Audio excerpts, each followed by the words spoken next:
Cuba in its missile crisis. Cuba was under Spanish control till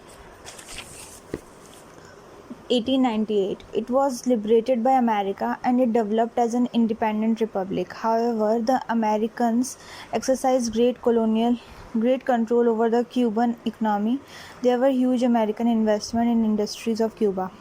The Americans owned half of the land of Cuba, three-fifths of the total railway network, all the electric productions, and entire telephone system.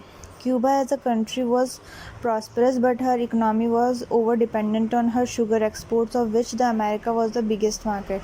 The wealth of the country was concentrated into few hands. Common people had to suffer. For example, unemployment remained 8% during the 5 months of sugar harvesting, which used to rise over 30% during the rest of the year. America helped Batista to form the government of Cuba. Although he was an influential leader, active since 1933, his seizure of power was illegal and ruled as a dictator, more interested in his private affairs and in his foreign investment. Batista proved a puppet into the hands of America. But in Cuba, there was a growing unrest against the rule of Batista. People came to realize that social revolution could not take place peacefully, rather only through violent means, and the leading proponent of this view was a young lawyer, Fidel Castro. He made an attempt to overthrow the Batista government in 1953, although he failed in his attempt and was jailed for 2 years. In the meantime, opposition to Batista government assumed the form of guerrilla warfare. War started in no time. The guerrilla warriors began to control the east and north Cuba, which was hilly terrain, and introduced a series of land reforms there. Because of the personal conduct of Batista, the US government, out of embarrassment, decided to withdraw its support to him, and soon Batista had to flee from Cuba. A liberal government was formed in Cuba with Fidel Castro as head.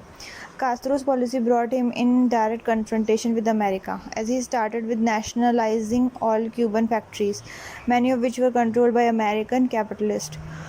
America warned Cuba, followed by stopping sugar import from Cuba. Castro deviated towards Stalin. USSR promised to buy total sugar export from Cuba. On this, America broke off diplomatic relations with Cuba, and the American CIA planned an invasion on Cuba by the Batista supporters. The invasion was poorly coordinated, which was repulsed by Cuba easily. This event is known as the Bay of Pigs event. Outraged, Castro announced, "Now I am a communist and Cuba is a socialist state." It is in this background that Cuba Missile Crisis had its genesis.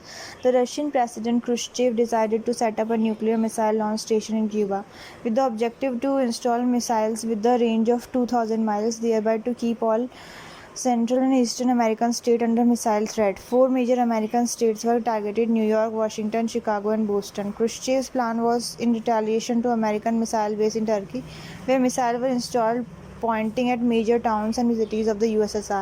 Khrushchev said, "The Americans had surrounded our country with the military bases. Now they would learn what it feels like to have enemy missiles pointing at you all the time."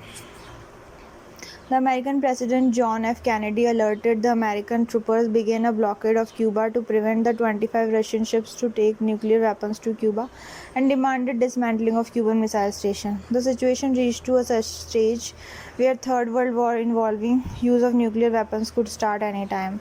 The UN Secretary General repeatedly appealed to both the sides to exercise restraint, and after much negotiation, the situation could be saved. When USSR agreed to dismantle the station at Cuba and America agreed to disarm his missiles at Turkey, both the sides realized the vulnerability of nuclear war and the possible magnitude of damages. A telephonic link hotline was opened between Moscow and Washington for consultation. In 1963, USA and USSR, along with England, a nuclear test ban treaty agreeing to carry out nuclear tests only underground to avoid polluting atmosphere any further.